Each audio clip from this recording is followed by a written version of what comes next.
வேதம் சொல்லுகிறது, கிறிஸ்துவுக்குள்ள ஆண்டவருக்குள்ள மகிழ்ச்சியாக இருப்பதுதான் நம்முடைய பலனாக இருக்கிறது. ஆகவே பிரச்சனை இல்லாதவர்கள் யாரும் இல்லை, போராட்டம் இல்லாதவர்கள் யாரும் இல்லை, வேதனை இல்லாதவர்கள் யாரும் இல்லை. ஆனாலும் தேவனுடைய கிருபை நம்முடைய பலவீனத்தில் போதுமானதாக இருக்கிறது. ஆமென். நம்முடைய கிருபை நம்முடைய பலவீனங்களில் நடத்துகிறது, தாங்குகிறது, அது நமக்கு உதவி செய்கிறது, நம்மை தப்புவிக்கிறது, நமக்கு ஒரு பலனை உண்டாக்குகிறது. திருப்பிக் கொள்ளுங்கள், சங்கீதம் 107வது சங்கீதம் 29வது வசனத்தை நாங்கள் வாசிக்க கேட்போம். 29, 30 வசனங்களை வாசியுங்கள். கொந்தளிப்பை அமர்த்துகிறார், கொந்தளிப்பை அமர்த்துகிறார், அதனுடைய அலைகள் அடங்குகிறது. அமைதல் உண்டானதின் நிமித்தம் அவர்கள் சந்தோஷப்படுகிறார்கள். தாங்கள் நாடின துறைமுகத்தில் அவர்களை கொண்டு வந்து சேர்க்கிறார். அருமையான தேவனுடைய பிள்ளைகளே, ஆண்டவருடைய வார்த்தை இந்த காலை பொழுதுல தேவன் நமக்கு சொல்லுகிற காரியம் என்ன?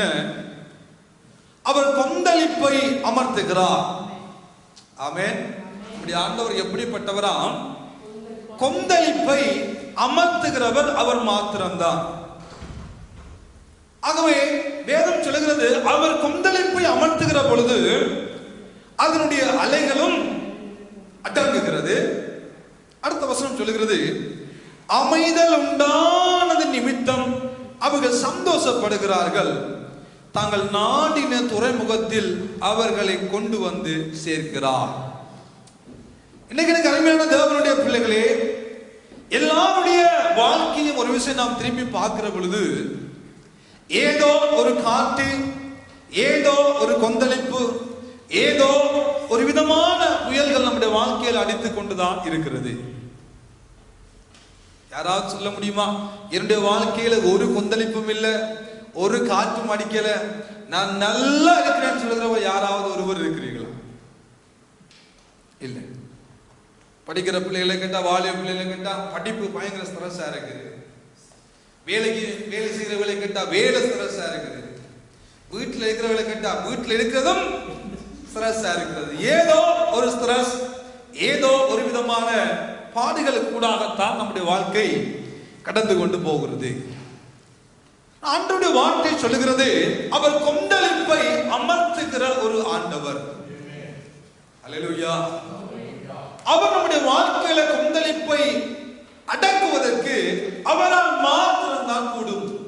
பல தடவைகளில் நம்முடைய அனுபவம் தோற்று போகிறது, நம்முடைய அறிவு தோற்று போகிறது, நாம் கற்றுக்கொண்டதான கல்வி அறிவு ஒருவேளை நம்முடைய வாழ்க்கையில வருகிற கொந்தளிப்பை அமர்த்த முடியாமல் அதுவும் தோற்று போகிறதை நாம் கண்டுள்ளோம். நமது வயது தோல்வி அடைகிறது. எல்லாமே சில நேரங்களில் நம்முடைய வாழ்க்கையில வருகிற கொந்தளிப்புகள், அலைகள், பிரச்சனைகள், போராட்டங்கள், சில நேரங்களில் நமக்கு இருக்கிற ஆளுமையை வைத்துக் கொண்டு, நமக்கு இருக்கிற அறிவு, பலம், அனுபவம் எல்லாத்தையும் வைத்துக் கொண்டு அடக்குவதற்கு பல தடவைகளை முயற்சி செய்கிறோம். ஆனால் அதிலே பல தடவைகளை தோற்றும் போகிறோம். வேதம் சொல்லுகிறது, அவர் கொந்தளிப்பை அமர்த்துகிற ஒரு நல்ல ஆண்டவர். இந்த காலை பொழுதுல இந்த ஞானத்துக்கு இந்த வார்த்தையை நான் மறுபடியும் உங்களுக்கு ஞாபகப்படுத்த விரும்புகிறேன். ஏனென்றால் அந்த கொந்தளிப்புக்கும் அவர் காரணராக இருக்கிறார். அவரால் கொந்தளிப்பை உண்டாக்கவும் முடியும், கொந்தளிப்பை அமர்த்தவும் அவரால் கூடும். ஏனென்றால் சங்கீதக்காரன் சொல்லுகிற பொழுது சொல்லுகிறான் பாருங்கள், 107வது சங்கீதம் 25ஆம் வசனத்தில் வாசியுங்கள். அவர் கட்டளையிட பெருங்காற்று எழும்பி, பெரிய காற்று ஒன்று எழும்புகிறது, அதன் அலைகளை கொந்தளிக்க பண்ணும், அந்த அலைகளை கொந்தளிக்க பண்ணுகிறது. அவர்கள் ஆகாயத்தில் ஏறி ஆழங்களில் இறங்குகிறார்கள். அவர்கள் ஆத்துமா கிலேசத்தினால் கரைந்து போகிறது. வெறித்தவனை போல் அலைந்து தடுமாறுகிறார்கள். அவர்களுடைய ஞானம் எல்லாம் முழுகி போகிறது. அப்பொழுது தங்கள் லாபத்திலே அவர்கள் கர்த்தரை நோக்கி கூப்பிடுகிறார்கள். அவர்கள் இக்கட்டுகளுக்கு அவர்களை நீங்களாக்கி விடுவிக்கிறார். அன்பான தேவனுடைய பிள்ளைகளே, ஆண்டவர் என்ன செய்கிறாராம்? அவர் கட்டளையிட பெருங்காற்று எழும்புகிறது. என்ன செய்கிறாராம்? அவர்தான் காற்றுக்கு கட்டளை கொடுக்கிறார். காற்று எழும்புகிறது, அலை எழும்புகிறது, புயல் எழும்புகிறது. வேதம் சொல்கிறது, வெறித்தவனை போல அலைந்து தடுமாறுகிற நிலைமைக்கு மானிட வர்க்கத்தையும் ஆண்டவர் அப்படிப்பட்ட நிலைமைக்கு அவர் செல்வதற்கு அனுமதிக்கிறார். அப்பொழுது அவருடைய தடுமாற்றத்தின் மூலமாக உண்டாகிற ஞானம் அந்த அலையை அடைக்க முடியாமல் போகிறது. அவருடைய அறிவு அங்கே தோல்வி அடைகிறது, அவருடைய ஆளுமை அங்கே தோல்வி அடைகிறது. ஆனால் வேதம் சொல்கிறது என்ன? அப்பொழுது தங்கள் ஆபத்திலே அவர்கள் கர்த்தரை நோக்கி கூப்பிடுகிறார்கள். அவர்கள் இக்கட்டுகளுக்கு அவர்களை நீங்களாக்கி அவர்களை விடுவிக்கிறார். அப்படியானால் என்ன? சில நேரங்களில் ஆண்டவர் நம்முடைய வாழ்க்கையில எதனை செய்கிறார்? நம்முடைய ஞானம் தோல்வி அடையும்படியாக, நம்முடைய அனுபவம் தோல்வி அடையும்படியாக, நம்முடைய அறிவு தோல்வி அடையும்படியாக தேவனே சில கொந்தளிப்புகளையும், தேவனே சில அலைகளையும் நம்முடைய வாழ்க்கையில் எழும்ப பண்ணுகிறார் என்ற காரியத்தை இங்கே சங்கீதக்காரன் தெளிவாக சொல்ல வருகிறார். அவர் காற்றுக்கு கட்டளையிடுகிற பொழுது காற்று கீழ்ப்படுகிறது, அலையை காற்று உண்டாக்குகிறது, அடிக்கும்படியாக காற்று செய்கிறது. ஏன் என்று பார்க்கிற பொழுது அவர்கள் கர்த்தரை நோக்கி பார்க்கும்படியாக, அவர்கள் கர்த்தரை நோக்கி கூப்பிடும்படியாக, அவர்கள் கர்த்தரை சார்ந்து கொள்ள வேண்டும் என்பதற்காகவே பலவிதமான அலைகள் இன்றைக்கு நம்முடைய வாழ்க்கையில வந்துதான் போகிறது. ஏனென்றால் யோபை பார்த்து ஆண்டவர் கேட்கிறார் 38ஆம் அதிகாரத்திலே, பெரும் காற்றில் இருந்து யோபோடு ஆண்டவர் பேசுகிறார். பெரும் காற்றின் மூலமாக ஆண்டவர் கிரியை செய்கிறதை யோபு 38வது அதிகாரம் 1ஆம் வசனத்தை வாசிக்கிற பொழுது அங்கே ஆண்டவர் யோபுவுக்கு எதிலிருந்து பேசினார் என்று அங்கே தெளிவாக நமக்கு சொல்லுகிறார். வாசிக்க கேட்போம். அப்பொழுது கர்த்தர் பெருங்காற்றிலிருந்து யோபுக்கு உத்தரவாக இங்கே இருந்து பேசுகிறார். பெரிய காற்றிலிருந்து யோபுவோடு பேசின ஆண்டவர் என்ன சொல்லுகிறார்? 8வது 9வது 10ஆம் வசனத்தை வாசியுங்கள். கற்பத்திலிருந்து உதிக்கிறது போல், கற்பத்திலிருந்து உதிக்கிறது போல சமுத்திரம் புரண்டு வந்த போது, சமுத்திரம் புரண்டு வந்த பொழுது அதை கதவுகளால் அடைத்தவர் யார்? யோபு, அதை கதவுகளால் அடைத்தவர் யார்?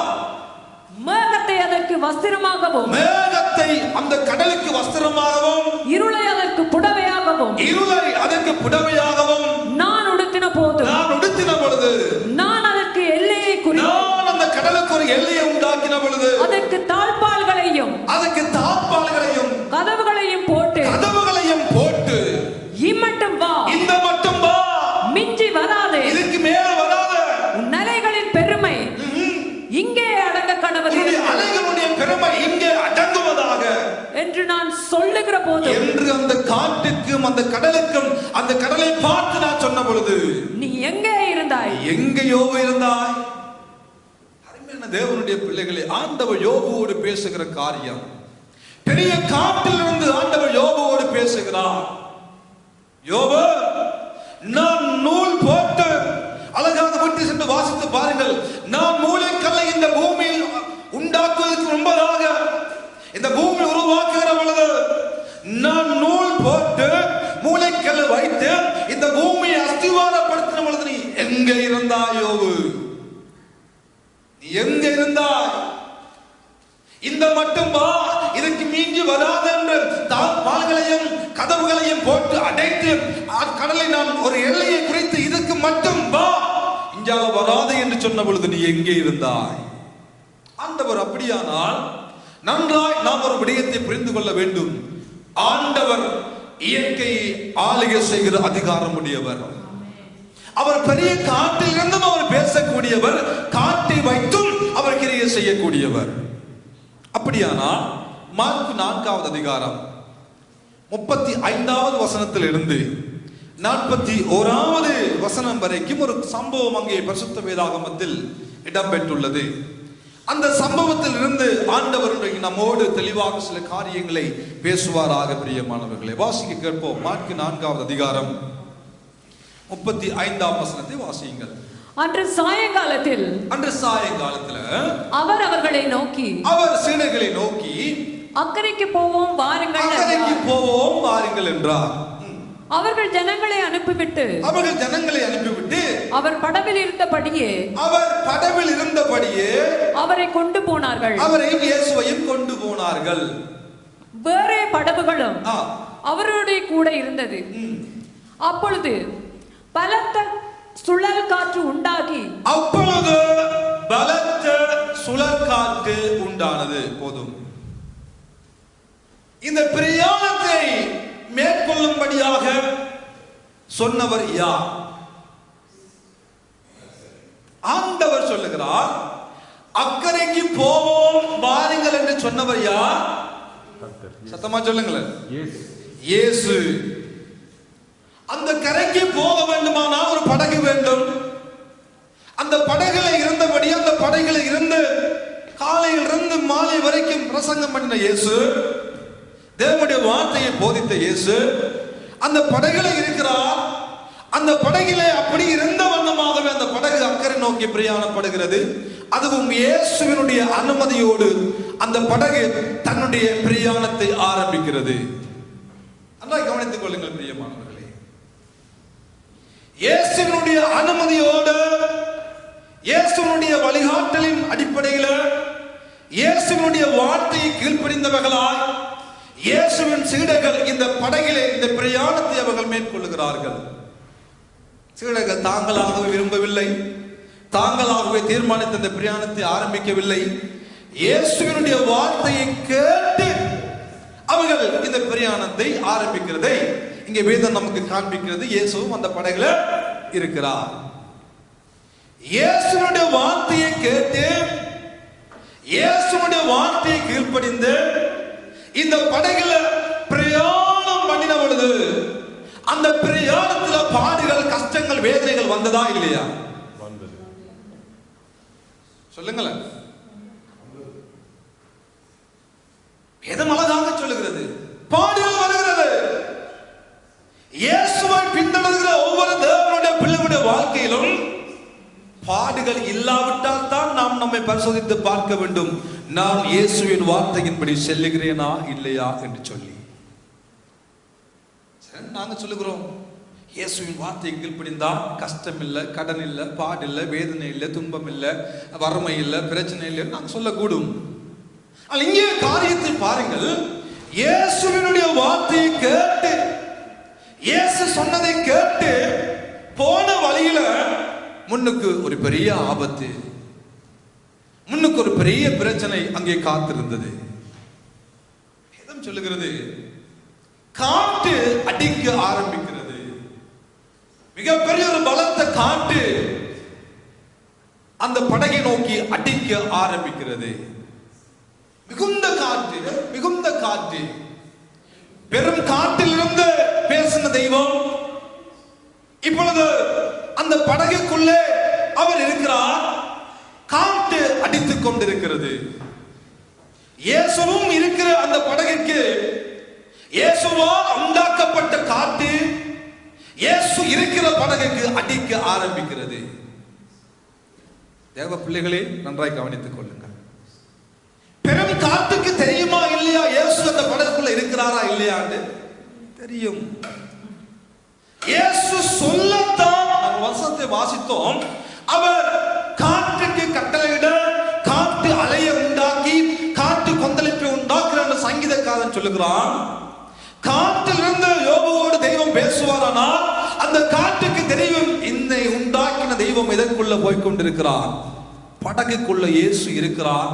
இயேசு இருக்கிற படகுக்குள்ள இயேசுவால் உண்டாக்கப்பட்ட காற்று அடிக்கத்தான் செய்கிறது. அடுத்த கேள்வி, இயேசுனுடைய அனுமதி இல்லாமல் அந்த கடலில் வந்ததான அந்த காற்று அவருடைய படகுக்கு அடித்திருக்க கூடுமோ? சொல்லுங்களேன். இயேசுனுடைய அனுமதி இல்லாமல் இயேசு சென்றதான படகுல காற்று ஒரு நாளும் அடித்திருக்க கூடாது. அப்படியான கேள்வி, ஏன் இயேசு அதை அனுமதித்தார்?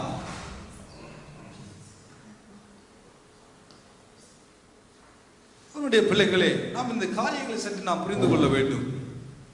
பல தடவைகள் நம்முடைய வாழ்க்கையில தவறான எண்ணங்களோடு தவறான அபிப்பிராயங்களோடு வாழ்ந்து கொண்டிருக்கிறோம். என்ன, நாம் கிறிஸ்தவர்களாய் மாறிவிட்டால், கிறிஸ்துவை பின்தொடர்களாய் இருப்போமானால் நம்முடைய வாழ்க்கையில் ஒரு பாடும் இருக்கக்கூடாது. அப்படி எங்க தான் இருக்கு பைபிள்ல? எடுத்து காட்டுங்க.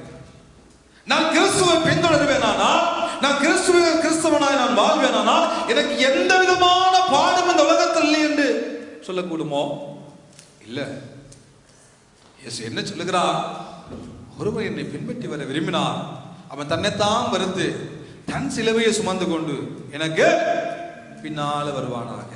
அப்படியானால் இயேசுவை பின்தொடர்கிற ஒவ்வொரு தேவனுடைய பிள்ளைகளுடைய வாழ்க்கையிலும் போராட்டங்கள் உண்டு. இந்த உலகத்தில் இயேசுவை அறியாத பிள்ளைகளுடைய வாழ்க்கையில வருகிற அதே பிரச்சனை, அதே போராட்டம், அதே வியாதி தேவனை அறிந்த பிள்ளைகளுடைய வாழ்க்கையிலும் வரும். அது நாங்கள் மாற்ற முடியாது, வரும். ஆனால் ஒன்றே ஒன்று என்ன, தேவ கிருபை என்று உண்டு, நமக்கு உண்டு. நம்முடைய பலவீனங்களில் அவருடைய கிருபை நமக்கு போதுமானதாக இருக்கிறபடியினால் இன்றைக்கும் இந்த சத்திய வேதத்தை சுமந்து செல்கிறவர்களாய் மாறிவிடுகிறோம். அவ்வளவுதான். திராணிக்கு மேலாக நம்மை சோதிக்கிற தெய்வம் நமக்கு இல்லை. நம்முடைய திராணியோடு, நம்முடைய திராணிக்கு மேலாக ஒரு நாளும் அவர் சோதிக்க மாட்டார். பொல்லாங்கினால் சோதிக்கிற கடவுள் அவர் அல்ல.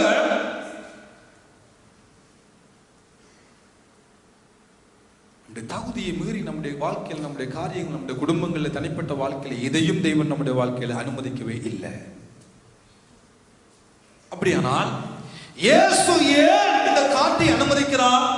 இயேசு ஏன் இந்த புயலை அனுமதிக்கிறார்?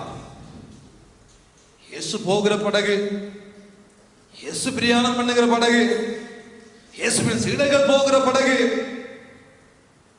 போகிற பொழுது பாடுகள், போகிற பொழுது வாசிங்க, பலத்த காற்று, அப்பொழுது பலத்த சுழல் காற்று உண்டானது. அப்பொழுது பலத்த சுழல் காற்று உண்டானது. படகு நிரம்பத்தக்கதாக, படகு நிரம்பத்தக்கதாக அலைகள் அதன் மேல் மோதிற்று. அலைகளும் அதன் மேல மோதிக்கொண்டே இருக்கிறது. ரெண்டு காரியம் நடக்கிறது. ஒன்று, காற்று அடிக்கிறது, அலை மோதுகிறது. மகாகவி உருத்திரமூர்த்தி என்ற ஒரு கவிஞர் அழகாக எழுதுகிறார். சிறு நன்று கரை மீது படம் ஒன்று கீறும், சில வேளை இதை வந்து கடல் கொண்டு போகும். கரைசோறு பொதியோடு தருகின்ற போதும் கடல் மீதில் அவள் கொண்ட பயம் ஒன்று காணும். என்ன, எங்க இருக்குன்னு பைபிள்ல ஒரு கவிஞர் அழகாக பாடுகிறார்.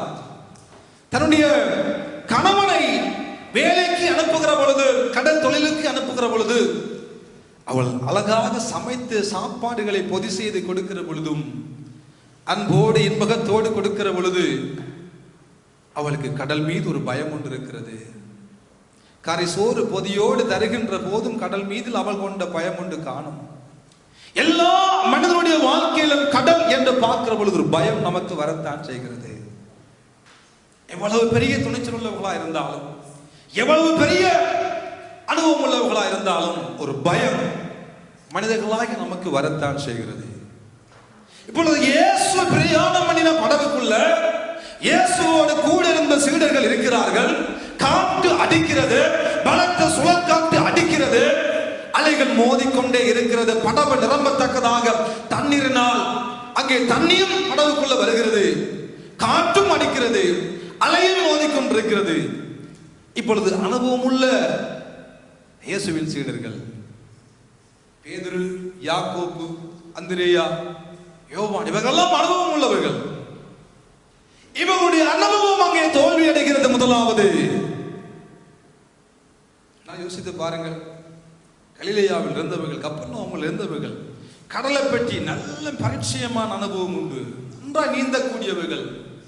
எப்பேற்பட்ட கடல் அலைகள் வந்தாலும் அந்த அலைகளுக்கு ஏற்ற வகையில நீந்தி கரை சேரக்கூடியவர்கள், அனுபவம் உள்ளவர்கள், பலசாலிகள், ஆளுமை உடையவர்கள் எல்லாமே இப்பொழுது தோற்று போகிறது.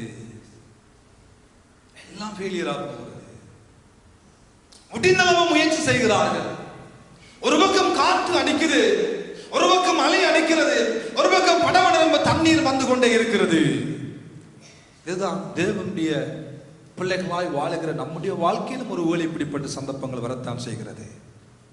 எங்கு பார்த்தாலும் பிரச்சனை, எங்கு பார்த்தாலும் போராட்டம், ஒன்று மாறி ஒன்று பிரச்சனை. காற்று அடிக்குது, அதை நிறுத்த முன்பதாக அலை அடிக்குது. அதை பார்த்து அதை சற்று பார்த்து அதற்கேற்ற வகையில் நாம் காரியங்களை செய்வதை பார்க்கலாம். படகு தண்ணியால் நிரம்புறது போன்ற ஒரு வாழ்க்கை நம்முடைய வாழ்க்கையில் இருந்து கொண்டு இருக்கிறதா? எல்லா பக்கமும் பிரச்சனை, எல்லா பக்கமும் போராட்டம், எல்லா பக்கமும் கஷ்டம். அனுபவம் தோற்று போய் விடுகிறது, அறிவு தோற்று போய் விடுகிறது, நம்முடைய பலம் தோற்று போய் விடுகிறது. எல்லாமே சில நேரத்தில் நம்முடைய வாழ்க்கையில இப்படிப்பட்ட நிலைமைகள் வருகிற பொழுது நம்முடைய வாழ்க்கையில ஏன் நான் ரட்சிக்கப்பட்டேன், ஏன் நான் அந்த ஆண்டவரை தேடுகிறேன், ஏன் இந்த ஊழியம், ஏன் இந்த கிறிஸ்தவ வாழ்க்கை என்று சொல்லுகிற அளவுக்கு பல அளவுகளில் பல வேளைகளில் நம்முடைய வாழ்க்கை படகுல இப்படிப்பட்ட அனுபவங்கள் ஒரு வேளை நானும் நீங்களும் சந்தித்துக் கொண்டிருக்கலாம். ஆனால் இயேசு என்ன செய்கிறார்? வாசிகள் இந்த வார்த்தையை, இவ்வளவு காரியம் நடக்கிற பொழுது இயேசு என்ன செய்து கொண்டிருக்கிறார்? கப்பலின் பின்னணியத்தில் அவர் தலையணையை வைத்து தலையணையை வச்சுக்கொண்டு நித்திரையாயிருந்தார். இயேசு நித்திரையாயிருக்கிறார். சொல்லுங்க எல்லாரும், இயேசு நித்திரையாயிருக்கிறார். இயேசுவின் சீடர்களுடைய தத்தளிப்பு, பயம், காற்றை பார்த்து பயம், அலையை பார்த்து பயம். ஆனா இயேசு நல்ல பின்னணியத்துல போய் அழகா தலையணை வச்சு, அழகா அதை ஆண்டவர் ஆவியானவர் நமக்கு எழுதி இருக்கிறார். ஒரு கவலையும் இல்லை, தலையணை வச்சு சும்மா படுக்கையில அழகா தலையணை வச்சு ஆயா எதிர கொண்டு இருக்கிறார். அவர் தான் எல்லாத்துக்கும் காரணம். நன்றாக கவனித்துக் கொள்ளுங்க. காற்றுக்கு கட்டளையிட்டவர் அவர் தான், காற்று அடிக்கப்பட்டவரும் அவர் தான். எல்லாத்தையும் செய்ய சொல்லி போட்டு அவர் தலாணி வச்சு நல்லா படுத்திருக்கிறார். இந்த அனுபவம் இத்தனை பேருக்கு இருக்குது. ஜெபம் ஒரு பதிலும் வராது, உபவாசிப்போம் ஒரு பதிலும் வராது. ஐயோ 3 நாள் உபவாசம் காணாது, 7 நாள் உபவாசம் காணாது, 21 நாள் பாஸ்டிங் காணாது, ஒன்றுமே நடக்காதது போல ஒரு வேளை நம்முடைய வாழ்க்கையில் இருக்கலாம். தெய்வம் ஒரு 2 நாள், அந்த தெய்வம் ஏன் எனக்கு இதை அனுமதிக்க வேண்டும்? ஆண்டவர் ஒரு 2 நாள், அவர் ஏன் இந்த வாழ்க்கையை அனுமதிக்க வேண்டும்? அவர் இருந்தால் இது நடக்குமா? அவர் இருந்தால் இப்படி என் பிள்ளைக்கு இந்த காரியம் நடக்குமா? என் வாழ்க்கையை இதை அனுமதிக்கும் ஆண்டவர் இதை அனுமதிப்பாரா? என் தனிப்பட்ட வாழ்க்கையில் இந்த போராட்டம் வர வேண்டுமா? அவர் இருந்தால் இது வருமா என்று கேட்கிற கேள்விகள் நம்முடைய வாழ்க்கையில பல இடங்கள் வந்து போகிறது. என்னுடைய ஜெபத்துக்கு பதில் வருமா? என்னுடைய உபவாசத்துக்கு ஒரு பதில் வருமா? என் மன்றாட்டை கேட்கிற தெய்வம் இருப்பாரானால் எங்கே அவர்? ஏன் இந்த நிலைமை? ஏன் இந்த பரிதாபம்? ஏன் ஆண்டவரை இந்த அங்கலாய்ப்பு? ஏன் ஆண்டவரை இந்த கண்ணீர்? ஏன் அனுமதிக்கிறீர் என்று சொல்லி புலம்புகிற அனுபவங்கள் நம்முடைய வாழ்க்கையில் இருக்கத்தான் செய்கிறது. இயேசு என்ன செய்கிறார்? எல்லாம் தெரியும், நித்திரையா இருக்கிறார். அழகாக பக்தன் பாடுகிறார், வரும் கால பயம் கலெல்லாம் வாட்டுதோ அனுதினமும். அருமையான பாடல். ஒருவேளை வரும் கால பயங்கள் நம்மளை வாட்டுகிறது. அழகா சொல்லுகிறார், எல்லாத்தையும் இயேசுவிட்ட கொடுத்து விடு, எல்லாவற்றையும் இயேசுவிட்ட கொடுத்து விடு. போராடும் என் நெஞ்சமே புகலிடம் மறந்தாயோ, இந்த பாராளுகிற தெய்வம் நமக்கு உண்டு. இந்த உலகத்தை பாதுகாக்கிற தெய்வம் உண்டு. இந்த உலகத்தை படைத்தவர் உண்டு. நம்முடைய போராட்டம் ஏன் ஆண்டவரே என் வாழ்க்கையில இது? இன்னும் எவ்வளவு காலத்துக்கு என் வாழ்க்கையில கண்ணீர்? எவ்வளவு காலத்துக்கு விழுந்து விளம்புகிறது? எவ்வளவு காலத்துக்கு? ஏன் இந்த அவமானம்? ஏன் இந்த பாடுகள்? ஏன் இந்த கஷ்டங்கள்? ஏன் இந்த தொல்லைகள் என்று புலம்புகிற நேரங்களில் இயேசு அமைதியாய் இருக்கிறார். இயேசு அமைதியாய் இருக்கிறார். இயேசு நித்திரையாய் இருக்கிறார். இந்த வாழ்க்கை படங்களை இயேசு பல இடங்களில் நித்திரையாய் தான் இருக்கிறார். ஆனால் சீடர்கள் என்ன செய்கிறார்கள்? வாசிங்க அடுத்த வசனத்தை. அவர்கள் அவரை எழுப்பி அவர்கள் அவர்கிட்ட போகாம எழுப்ப முடியாது. அவர்கள் அவர்கிட்ட போய் அவரை எழுப்பி, போதகரே, நாங்கள் மடிந்து போகிறது உமக்கு கவலை உமக்கு கவலை இல்லையா? காற்று ஒரு பக்கம் அடித்துக் கொண்டிருக்கிறது, புயல் ஒரு பக்கம் அடித்துக் கொண்டிருக்கிறது, சுழல் காற்று அலை ஒரு பக்கம் மோதிக்கொண்டிருக்கிறது, தண்ணீர் படகுக்குள்ள வந்து கொண்டிருக்கிறது. போதகரே, நாங்க சாகிறது நமக்கு கவலை இல்லையாப்பா? உம்முடைய வார்த்தையை நம்பி வந்தோம், நீ சொன்னபடிதான் இந்த பிரயாணத்தை ஆரம்பித்தோம், உம்முடைய வார்த்தைக்கு கீழ்ப்படிந்து வந்தோம், நீரும் படகுல இருக்கிறீர், நாங்கள் சாகிறது உமக்கு கவலை இல்லையா? அருமையான ஒரு காரியத்தை நாம் கற்றுக்கொள்ள வேண்டும். நம்முடைய அனுபவம் தோற்று போகிற நேரங்களில், நம்முடைய அறிவு பலனட்டு போகிற சந்தர்ப்பங்களில், நம்முடைய ஆளுமை முயற்சி எல்லாம் முடிவடைந்து சுத்த சூன்யமாக வந்து எல்லாமே நுள்ளில் நிற்கிற பொழுது இந்த சீடர்கள் என்ன செய்கிறார்கள்? அவர்கள் அவரிடத்துக்கு போனார்கள்.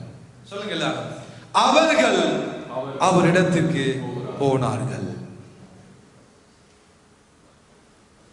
இதுதான் முதலாவது ஒரு படியாக நம்முடைய வாழ்க்கையில பார்க்க வேண்டும். பெரிய காற்று வருகிறதா, பெரிய அலைகள் வருகிறதா, பெரிய பிரச்சனைகள் வருகிறதா, அவர்கள் அவரிடத்துக்கு போனார்கள். தேவனுடைய பிள்ளைகளுக்கு ஆண்டவர் சொல்லுகிற காரியம், பெரும் காற்றிலிருந்து பேசக்கூடியவர், பெரும் காற்றை வைத்து கிரியை நடப்பிக்க கூடியவர், அலைகளை எழுப்பும்படியாக காற்றுக்கு கட்டளை இடுகிறவர் சொல்லுகிறார், அவர்கள் அவரிடத்துக்கு போனார்கள். சீடர்களுடைய முயற்சியினுடைய முடிவு எல்லாம் முடிவடைந்து விட்டது. கடைசியாக அவர்தான் வழி, கடைசியாக அவர்தான் தஞ்சம், கடைசியாக அவர்தான் ஏதாவது என் வாழ்க்கையில செய்ய வேண்டும். அவர் இல்லாட்டி ஒன்றுமே முடியாது, அவர் இல்லாமல் நம்மளால் ஒன்றுமே செய்ய முடியாது. அவரே சொல்லுகிறார், நான் இல்லாமல் உங்களால் ஒன்றும் செய்ய முடியாது. நீங்கள் என்னிலும் என் வார்த்தை உங்களிலும் நிலைத்திருந்தால் மட்டும்தான் நீங்கள் கேட்டுக்கொள்வது எதுவோ அது உங்களுக்கு கொடுக்கப்படும், தரப்படும், செய்யப்படும். அவர்கள் அவரிடத்துக்கு போனார்கள். பல தடவைகளை நம்முடைய வாழ்க்கையில அலைகள், போராட்டங்கள், பிரச்சனைகள் வருகிற பொழுது நம்முடைய பார்வையில் எது நமக்கு முன்பதாக வரும் என்றால், நம்மை நேசிக்க கூடியவர்கள், நம்மை விசாரிக்க கூடியவர்கள், நமக்கு ஆலோசனை சொல்லுகிறவர்கள் போல நாம் நினைக்கிற மனிதர்களிடத்துல நாம் என்ன செய்கிறோம்? எங்களுடைய நேரங்களையும் காலங்களையும் நாம் வீணடித்து விடுகிற ஒரு துர்ப்பாக்கிய நிலைமைக்குள்ள கடந்து செல்லுகிறோம். இவரிடம் போனால் எனக்கு ஒரு ஆறுதல் கிடைக்கும், அவரிடம் என் பிரச்சனையை சொன்னால் எனக்கு ஒரு நிம்மதி கிடைக்கும், இவரிடம் போய் என்னுடைய காரியத்தை எல்லாம் சொன்னால் ஒரு ஆறுதல் கிடைக்கும் என்று நம்பி நம்பி நம்பி நம்முடைய எல்லா பிரச்சனைகளையும் சொல்லிவிடுவோம். அழகாக எல்லாவற்றையும் கேட்பார்கள். ஒரு காலம் வரும், நாம் சொன்னதையே நமக்கு எதிராக திருப்புவார்கள். இவன் இப்படி, இவன் வாழ்க்கையில இப்படி, குடும்பத்துல இப்படி, இவன் தனிப்பட்ட வாழ்க்கையில இப்படி இப்படி இப்படி என்று சொல்லி ஒரு காலம் வரும், நாம் நம்பி சொன்னவர்கள் நமக்கு எதிராக மாறிவிடுவார்கள். உங்கள் வாழ்க்கையில் நீங்கள் அதை கண்டிருப்பீர்கள். பல தடவைகளில் நாம் நம்பி சொல்லுவோம், ஆனால் அதே நம்பிக்கைக்கு துரோகம் செய்கிற துரோகிகளாய் அவர்களே முதலாவது மாறிவிடுவார்கள்.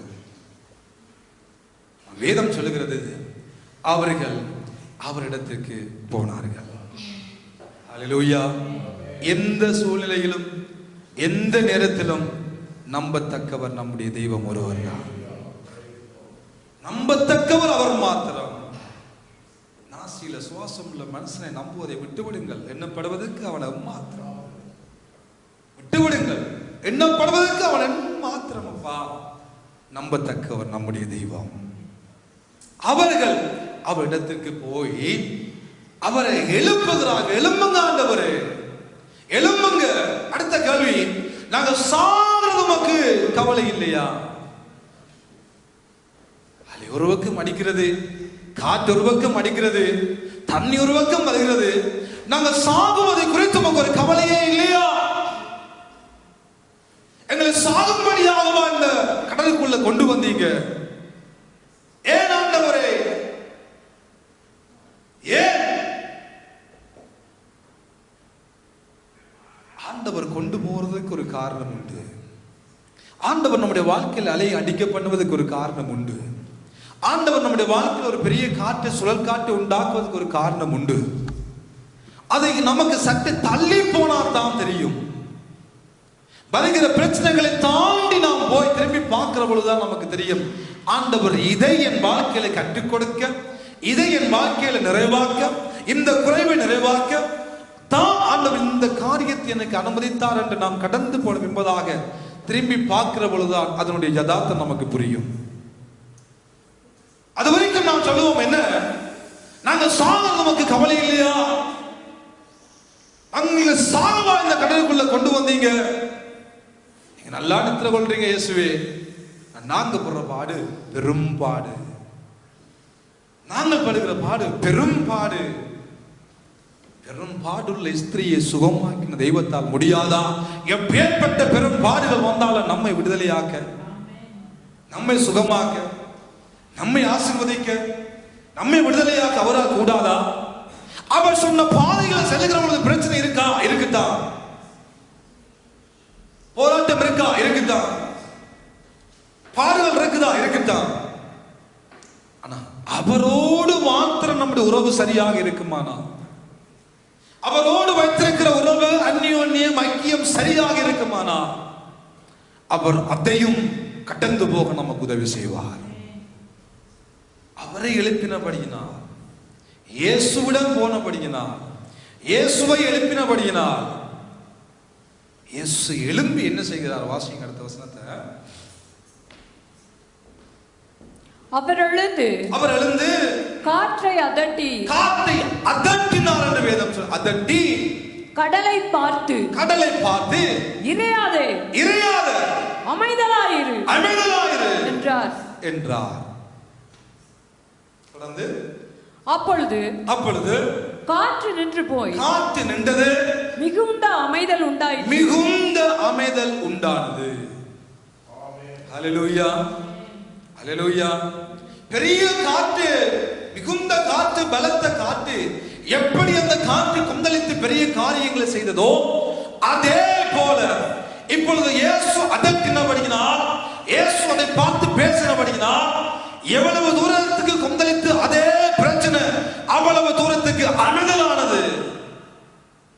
மிகுந்த அமைதல், பலத்த காற்று, மிகுந்த காற்று அடித்தது. இப்பொழுது மிகுந்த அமைதல், பலத்த அமைதல். மெகா என்று சொல்லுகிறது கிரேக்கிலே பார்க்கிற பொழுது. மெகாலே பெரிய காற்று, இப்பொழுது பெரிய அமைதி. ஹல்லேலூயா. அடித்த அளவுக்கு எவ்வளவு தூரம் அது உயரம் பறந்ததோ, எவ்வளவு தூரம் காரியங்களை செய்ததோ அவ்வளவு தூரம் அமைதலானது. மார்க் 1:25 பார்க்கிற பொழுது இயேசு முதலாவது பிசாசை அதட்டினார் என்று சொல்லுகிற வேதம், இப்பொழுது காற்றை பார்த்து தட்டினார், கடலை பார்த்து பேசினார். இறையாத, இப்ப காணும், அமைதலாயிரு. அவருடைய அனுமதியோடு தான் அது செயற்பட்டது. இப்பொழுது அவர் சொல்லுகிறார், காணும், நில்ல, காணும், இதுக்கு மேல ஆடாத, இதுக்கு மேல எரியாத, நில்ல, நின்றது. அருமையான தேவனுடைய பிள்ளைகளே, நம்முடைய வாழ்க்கையில் எழும்புற எப்பேற்பட்ட பெரிய பிரச்சனைகளாக இருந்தாலும் அப்பேற்பட்ட பிரச்சனைகளை அந்த அளவுக்கு அமைதிப்படுத்த, அந்த அளவுக்கு அதை நிறுத்த இயேசுவால் மாத்திரம்தான் கூடும். நம்முடைய முயற்சி வேண்டாம், நம்முடைய அறிவை கொஞ்சம் சைட்ல வைங்க, நம்முடைய அனுபவத்தை சைட்ல வைங்க. ஆண்டவரிடம் போகிற பொழுது ஆண்டவரை அமைதிப்படுத்துவார், ஆண்டவர் அதை நிறுத்துவார், ஆண்டவர் பேசுவார். நில்ல, அது நிற்கும், அது நிற்கும். எப்பேற்பட்ட காரியம் இருந்தாலும் அது அடங்கும், அவருக்கு முன்பதாக அடங்கும். எப்பேற்பட்ட பெரிய பிரச்சனையாக இருந்தாலும் அவர் மூலமாக நாம் போகிற பொழுது அவர் நம்முடைய வாழ்க்கையில் எழும்புகிற எந்த பிரச்சனையும் நாம் அதை அடக்குவார், அதற்கு பேசுவார், அதை நிறுத்துவார். நில்ல,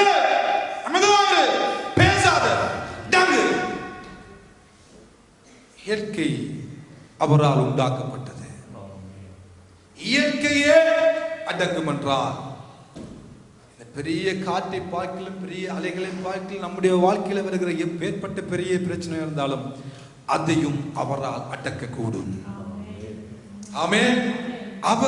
அவரால் மாத்திரம் அதை அடக்கக்கூடும். அவரே நமக்கு சொல்லுகிறார், உங்கள் இதயம் கலங்காமல் இருப்பதாக. தேவனிடத்தில் விசுவாசமா இருங்கள், என்னிடத்தில் விசுவாசமா இருங்கள். இதுதான் நம்முடைய ஆண்டவர். நான் உங்களை திக்கற்றவர்களாக விடேன், நான் உங்களை திக்கற்றவர்களாக விடேன். நீங்களே பார்த்துக் கொள்ளுங்க. என் வழியில போறீங்க, நான் சொன்னதான் செய்றீங்க, பிரச்சனை வருகிறது. நாம் அவரோடு இருப்போமானால் அவர் நம்மை ஒரு நாளும் திக்கற்றவராக விட்டார். திக்கற்று அலையும்படியாக நம்மை ஆண்டவர்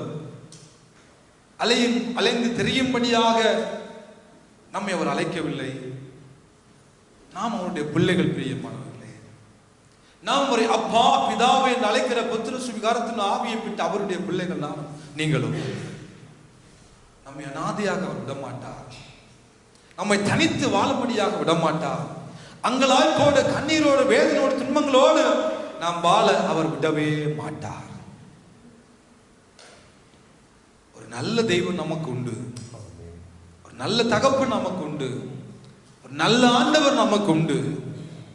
நாம் செல்லுகிற வாழ்க்கை பிரயாணத்தில் வருகிற எப்பேற்பட்ட அலைகளா இருந்தாலும் எப்பேற்பட்ட காற்றுகளா இருந்தாலும் அதை அடக்க என் தேவனால் கூடும். அதை அடக்க உங்கள் ஆண்டவரால் கூடும். கூடாதது ஒன்றுமில்லை. எல்லாம் அவரால் கூடும், எல்லாம் அவரால் கூடும். அவர் எல்லாம் பார்த்துக் கொள்ளுவார். இப்பொழுது அற்புதம் நடந்து விட்டது, அதிசயம் நடந்து விட்டது, காற்று நிறுத்தப்பட்டு விட்டது, அலையும் நிறுத்தப்பட்டு விட்டது. அடுத்த வசனத்தை வாசிங்க. அவர் அவர்களை நோக்கி ஏன் இப்படி பயப்பட்டீர்கள்? ஏன் இப்படி பயப்பட்டீர்கள்? ஏன் உங்களுக்கு விசுவாசம் இல்லாமல் போயிற்று என்றார். அவர்கள் மிகவும் பயந்து இவர் யாரோ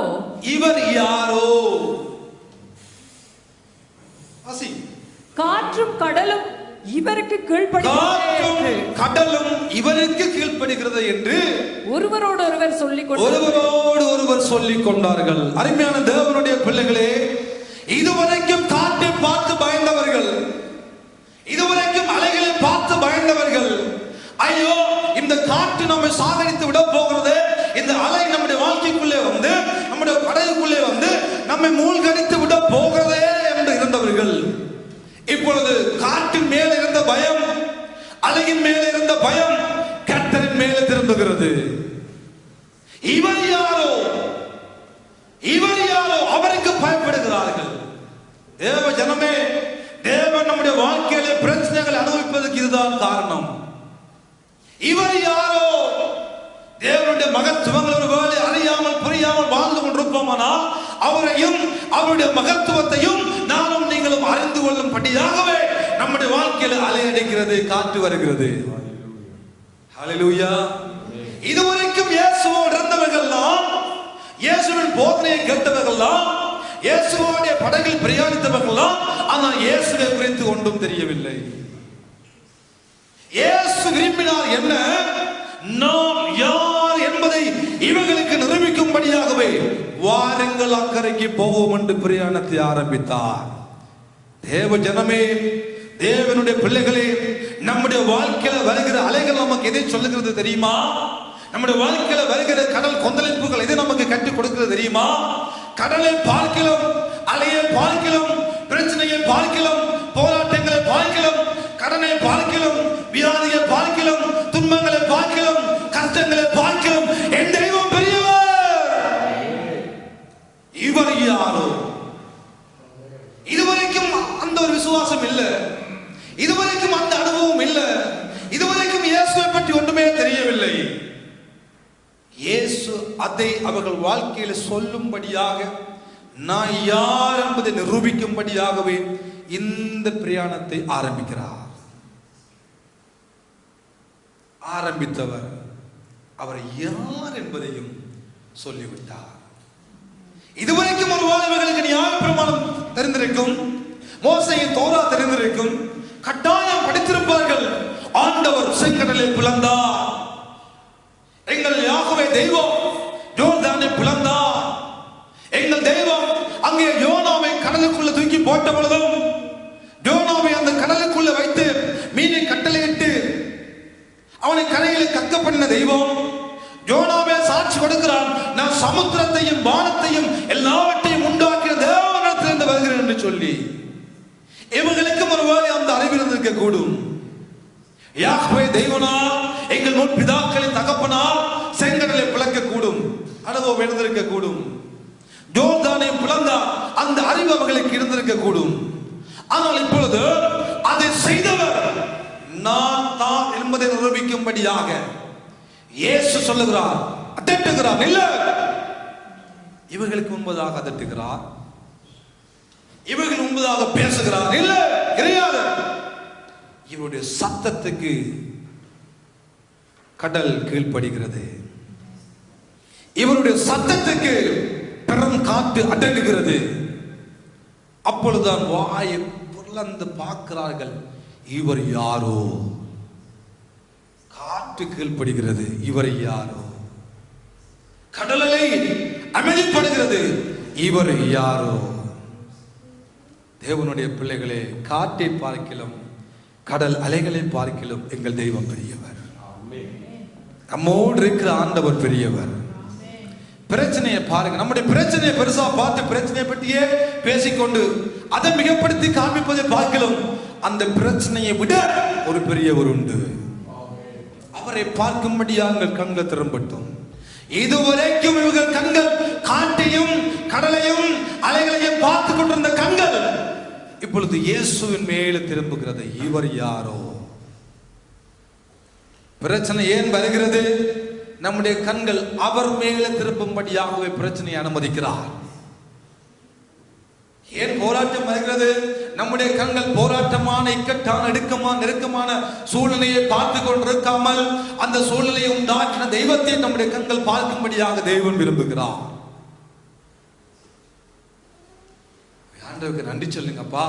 என் வாழ்க்கையில் அனுமதிக்கிற எந்த பிரச்சனையாக இருந்தாலும், எந்த வியாதியாக இருந்தாலும், எந்த போராட்டமான சூழ்நிலையாக இருந்தாலும் நீங்கள் ஏன் அனுமதிக்கிறீர்கள் என்றால், நாங்கள் இன்னும் உங்களை நோக்கி பார்க்கும்படியாகவே நீங்கள் எனக்கு அனுமதிக்கிறீர்கள் என்ற உணர்வோடு நம்முடைய படகு செல்லுவதாக.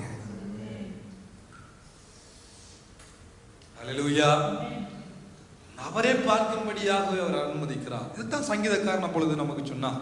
107ஆம் சங்கீதத்தை நாங்கள் வாசித்தது போல வாசியுங்கள். அதில் பாருங்கள், ஆண்டவர் அழகாக அந்த காரியத்தை செய்கிறார். 107ஆம் சங்கீதத்திலே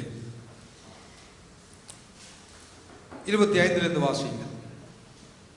அவர் கட்டளையிட பெருங்காற்று எழும்பி அதன் அலைகளை கொந்தளிக்க பண்ணும். அவர்கள் ஆகாயத்தில் ஏறி ஆழங்களில் இறங்குகிறார்கள். அவர்கள் ஆத்துமா கிளேசத்தினால் கரைந்து போகிறது. வெறித்தவனை போல அலைந்து தடுமாறுகிறார்கள். அவர்களுடைய ஞானம் எல்லாம் முழுகி போகிறது. அப்பொழுது தங்கள் ஆபத்திலே, அப்பொழுது தங்களுக்கு வருகின்ற ஒரு ஆபத்திலே அவர்கள் கர்த்தரை நோக்கி கூப்பிடுகிறார்கள். கடவுளை நோக்கி பார்க்கிறார்கள், கடவுளை நோக்கி கூப்பிடுகிறார்கள். அவர்கள் இக்கட்டுகளுக்கு அவர்களை நீங்களாக்கி, அவர்களை நீங்களாக்கி விடுவிக்கிறார். அவர்களை விடுவிக்கிறார். கொந்தளிப்பை அமர்த்துகிறார். கொந்தளிப்பை அமர்த்திட்டார். அதன் அலைகள் அடங்குகின்றன. அலைகளும் அடங்கிவிட்டது. அமைதல் உண்டான நிமித்தம், இதெல்லாம் அமைதல் உண்டானது நிமித்தமாக அவர்கள் சந்தோஷப்படுகிறார்கள். சந்தோஷப்பட்டு தாங்கள் நாடின துறைமுகத்தில், அவர்களை கொண்டு வந்து சேர்க்கிறார். கொண்டு போய் சேர்க்கிறார். ஹalleluya, ஹalleluya. நாம் நாடுகிற ஒரு துறைமுகம் பரலோக ராஜ்யம். அந்த துறைமுகத்துல அழகாய் நம்மை கொண்டு போய் சேர்க்கக்கூடியவர் நம்முடைய தெய்வம். ஆமென். தடுமாற வேண்டிய அவசியம் இல்லை, நாம் புலம்ப வேண்டிய அவசியம் இல்லை, நாம் கவலைப்பட வேண்டிய அவசியம் இல்லை. எல்லா நேரங்களிலும் பார்க்க வேண்டியவரையே நம்முடைய கண்கள் பார்த்து கொண்டே இருக்குமானால் அவர் நம்மை சேர்க்க வேண்டிய துறைமுகத்துல சரியாக நம்மை கொண்டு போய் சேர்ப்பார் என்பதுல எந்த சந்தேகமும் இல்லை. ஆமென். பார்க்க வேண்டியவரை சரியாக நம்முடைய கண்கள் பார்க்குமானால் சேர்க்க வேண்டிய இடத்துல சரியாக நம்மை சேர்ப்பார். ஆமென். திரும்பவும் சொல்லுகிறேன், பார்க்க வேண்டியவரை சரியாக நம்முடைய கண்கள் பார்க்குமானால் அலைகள் அடிக்கட்டும், கொந்தளிப்புகள் வரட்டும், சுழல் காத்துக்கள் வரட்டும், நம்முடைய படகே மூழ்கத்தக்கதாக படகு கொள்ளும் தண்ணீர் வரட்டும், பார்க்க வேண்டியவரை சரியாக நம்முடைய கண்கள் பார்க்குமானால் சேர்க்க வேண்டிய இடத்துல சரியாக நம்மை கொண்டு போய் அவர் சேர்ப்பார். சந்தோஷமாய் நம்மை கொண்டு போய் சேர்ப்பார். ஆமென். இதுவரைக்கும் அப்படியாக நடத்தி கொண்டு வருகிற தெய்வம் சரியான துறைமுகத்தில் நம்மை நடத்த அவர் போதுமானவராய் இருக்கிறார். ஆமென். இதுவரைக்கும் இருந்தார், இருக்கிறார், இனிமேலும் அவர் இருப்பார். தைரியத்தோடு எழுந்து நிற்போம். பிரியமானவர்களே, எழுந்து நின்றவர்களா இந்த ஆண்டவரை நோக்கி பார்த்து, அலைகளின் மேல நம்முடைய கண்கள் இருக்குமானால் அலைகளை விட்டு நம்முடைய கண்களை எடுப்போம். பெரும் காற்றின் மீது நம்முடைய கண்கள் இருக்குமானால் அந்த பெரும் காற்றை பார்ப்பதை விட்டு நம்முடைய கண்களை எடுத்து அவரை நோக்கி பார்க்கட்டும். அவரை நோக்கி உங்கள் கண்கள் பார்க்கட்டும். இவர் யாரோ? காற்று கீழ்ப்படுகிறது, பெரும் காற்று அடங்குகிறது, கொந்தளிப்புகள் அமைதலை உண்டாகிறது, பெரிய கொந்தளிப்பு அமைதல் ஆகிறது. இவர் யாரோ? அவர்தான் காற்றையும் கடலையும் அண்ட சராசரங்களையும் உண்டாக்கின ஒரு தெய்வம். அவர் நம்மோடு இருக்கிறார். இதுவரைக்கும் நம்ம நடத்தி கொண்டு வந்தார், இனியும் அவர் நம்மை நடத்துவார். அவர் மேல் எங்கள் கண்களை பதிய வைப்போம். அவர் மேல் எங்கள் நோக்கம் இருக்கட்டும். எங்கள் விசுவாச படகம் கிறிஸ்தவம் என்னும் படகுல, விசுவாசம் என்னும் படகுல என் ஆண்டவர் என்னோடு இருக்கிறார். எங்கள் தெய்வம் எங்களோடு இருக்கிறார். அழைத்தவர் எங்களோடு இருக்கிறார். இதுவரைக்கும் கரம் பிடித்து நடத்தி கொண்டு வந்தவர் எங்களோடு இருக்கிறார். கொண்டு வந்தவர் நடுவழியில் நம்மை கைவிடுவாரோ? கொண்டு வந்தவர் நடுவழியில் நம்மை தடுமாறும்படியாக, தத்தளிக்கும்படியாக, விளங்கும்படியாக கையை விட்டு விடுவாரோ? ஒரு நாள் நம்மை விட்டு விட மாட்டார். ஒரு நாள் நம்மை விட்டு விடாதவர் நம்மோடு உண்டு. எந்த சூழ்நிலையிலும் எந்த சந்தர்ப்பத்திலும் எப்பேற்பட்ட காலநிலையிலும் நம்மை கைவிடாத கர்த்தர் நமக்கு உண்டு. அதான் இன்றும் நாங்கள் வாக்குத்தத்த வசனத்தை தியானித்தோம். கர்த்தர் நித்தமும் நம்மை நடத்தி மகா வறட்சியான காலங்களில் எங்கள் ஆத்துமாக்களை திருப்தியாக்கி எங்கள் எலும்புகளை இனமுள்ளதாக்குவார். நீர் பாய்ச்சலான தோட்டத்தை போலவும் வற்றாத நீரூட்டை போலவும் நாம் இருப்போம். நாம் சேர வேண்டிய துறைமுகத்தில் நம்மை கரம் பிடித்து நடத்தக்கூடிய தெய்வம் நம்மோடு உண்டு. எப்பேற்பட்ட அலைகள் வந்தாலும் அடக்குகிறவர் நம்மோடு உண்டு. அவர் கொந்தளிப்பை அடக்குகிற பொழுது அமைதல் உண்டாகும். அமைதல் நம்முடைய வாழ்க்கையில சந்தோஷத்தை உண்டு பண்ணும். அந்த சந்தோஷத்தோடு துறைமுகத்துக்கு நாம் சேர முடியும். சந்தோஷத்தோடு, சந்தோஷத்தோடு, மகிழ்ச்சியோடு, ஆர்ப்பரிப்போடு நாம் சேர வேண்டிய துறைமுகத்தில் சரியாக நம்மை நடத்தக்கூடிய ஒரு தெய்வம் எனக்கும் உங்களுக்கும் உண்டு என்ற விசுவாசம் வாழ்க்கையில வரட்டும். பிரியமானவர்களே, அவர் நம்மை நடத்துவார். அவர் நம்மை நடத்துவார். இதுவரைக்கும் நடத்தின தெய்வம் இனியும் நம்மை நடத்துவார். இனியும் நம்மை நடத்துவார். அவர் மேல மாத்திரம் எங்கள் கண்கள் இருக்கட்டும், எங்கள் பார்வை இருக்கட்டும், எங்கள் விசுவாசம் இருக்கட்டும், எங்கள் நம்பிக்கை இருக்கட்டும். எந்த மனிதனிடமும் நம்முடைய பார்வை சென்று விடக்கூடாது. வேதம் சொல்லுகிறது, மாம்சமானது தன் புயவலமாக்கி கொண்டு கர்த்தரை விட்டு விலகுகிற இருதயமுள்ள மனிதன் சபிக்கப்பட்டவன், சபிக்கப்பட்டவன். ஆனால் கர்த்தர் மேல் நம்முடைய நம்பிக்கையை வைத்துக் கொண்டு கர்த்தரை தன் தெய்வமாக கொண்டிருக்கிற மனுஷன் அவன் பாக்கியவான் என்று கர்த்தர் சொல்லுகிறார்.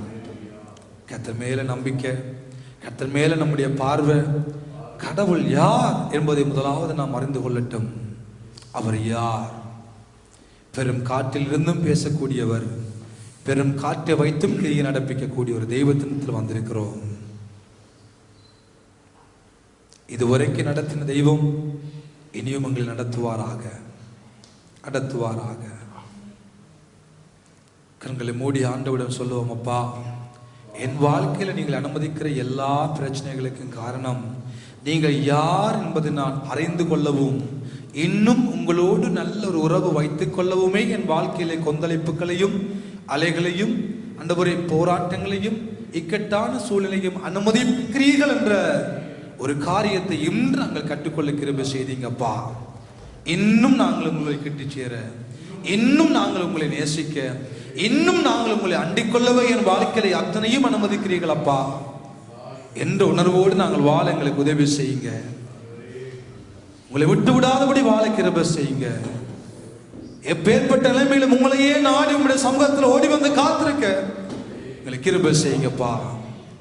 அந்த நடத்துதல் எங்கள் வாழ்க்கையில் அதிகமா இருக்கட்டும். இனி வருகிற நாட்கள் அந்த நடத்துதல், அந்த கிருபை, அந்த இரக்கம், அந்த தயவு எங்கள் வாழ்க்கையில் இன்னும் அதிகமா இருக்கட்டும். ஆண்டவரே, கரங்களுக்குள்ளாக எங்களை ஒப்புக் கொடுக்கிறோம் அப்பா. 8 மாதங்களை நடத்தின தெய்வம் இந்த 9வது மாதத்தை அபரித விதமாய் ஆசீர்வதித்து நடத்துவீர்களாக.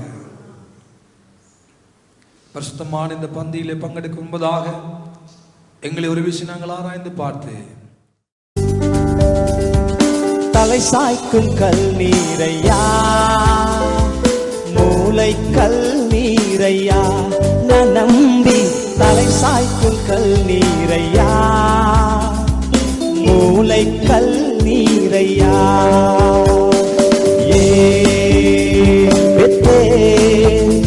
இது வானத்தின் வாசல், என் ஏசையா ஆசீர்வாதத்தின் வாசல்.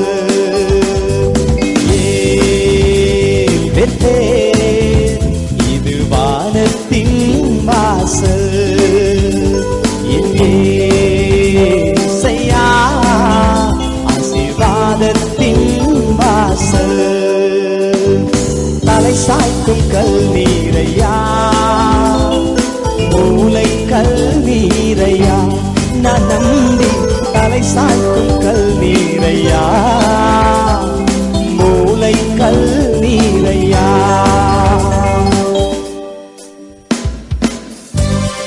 ஆண்டவர் யாக்கோபை பார்த்து சொல்லுகிறார், நீ மேற்கேயும் கிழக்கேயும் வடக்கேயும் தெற்கேயும் பறந்து வா என்று சொல்லி, பூமியின் தூளை போல உன் சந்ததி பெருகும் என்று சொல்லி வாக்குத்தத்தம் பண்ணின கர்த்தர். The Lord who promised him, hallelujah, is being with us. Hallelujah. Thank you.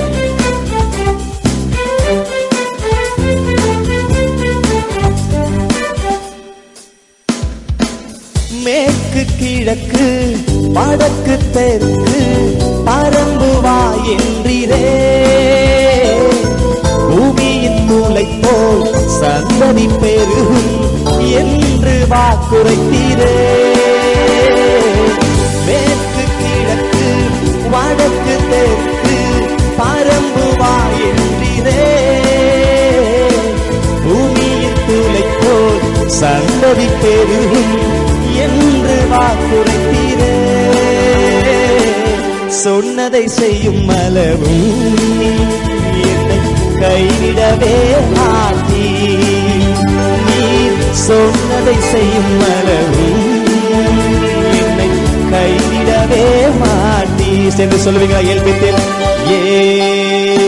El Bethel, இது வானத்தின் வாசல், என் ஏசையா ஆசீர்வாதத்தின் வாசல்.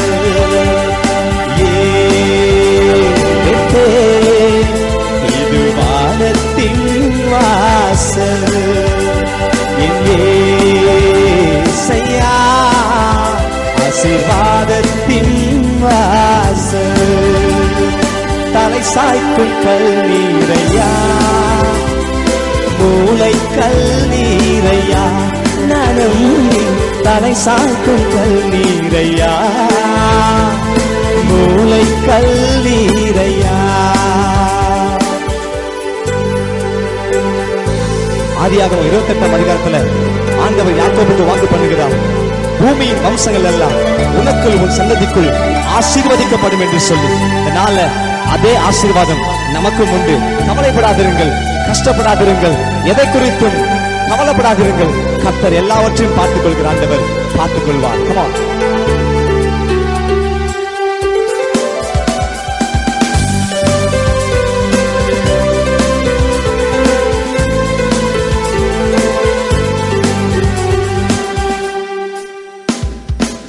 பூமியின் வம்சங்கள் உனக்குள் உன் சந்ததிக்குள் ஆசீர்வாதிக்கப்படும் என்று ஆசீர்வாத வாய்க்காலாக என்னை மாற்றினீரே. பூமியின் வம்சங்கள் உனக்குள் உன் சந்ததிக்குள் ஆசீர்வாதிக்கப்படும் என்று ஆசீர்வாத வாய்க்காலாக என்னை மாற்றினீரே. சொன்னதை செய்யும் அளவும் என்னை கைவிடவே மாற்றி நீர் சொன்னதை செய்யும் அளவும் என்னை கைவிடவே மாற்றி பெத்தேன் சொல்லுவோமா?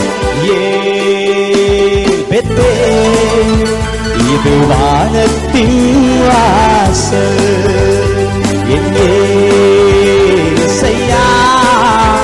ஆசீர்வாதத்தின் வாசல் பெத்தேன் இது வானத்தின் வாசல் எங்கேசையா ஆசீர்வாதத்தின் வாசல் தலை சாய்க்கும் கல்லீரையா மூளை கல்லீரையா நம்பி தலை சாய்க்கும் கல்லீரையா மூளை கல்லீரையா. தன் தகப்பன் வீட்டுக்கு திரும்பும் வரையில ஆண்டவர் யாக்கோபை கைவிடவில்லை, அவனை கனப்படுத்தினார் என்று வேதம் சொல்கிறது. இன்னைக்கு நாமும் எந்த சூழலில் இருந்தாலும் சரி, எந்த நிலைமையில் இருந்தாலும் சரி, நாம் ஆண்டவர் சமூகத்தை திரும்பி வருகிற வரையும் அவருடைய கை நம்மை விடுவதில்லை. சந்தோஷமாய் பாடுவோமா?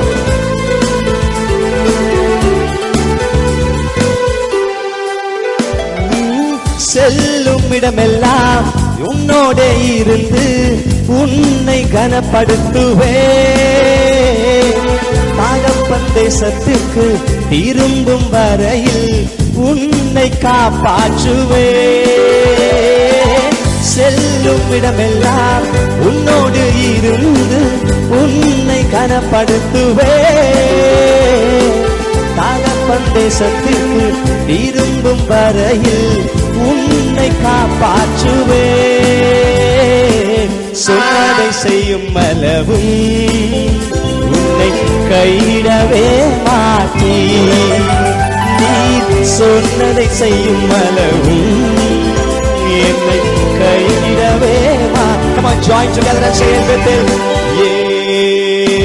Bethel இது வானத்தின் வாசல் எங்கேசையா ஆசீர்வாதத்தின் வாசல். பெத்தேல் இது வானத்தின் வாசல் எங்கேசையா ஆசீர்வாதத்தின் வாசல். மூளை கல்லீரையா நரம்பி தலை சாய்க்கும் கல்லீரையா மூளை கல்லீரையா. சரி சொல்லுவோமா?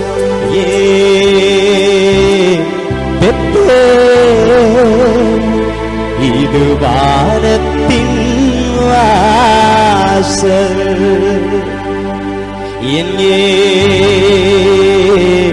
செய்யா ஆசீர்வாதத்தின் வாசல் பரலோகத்தின்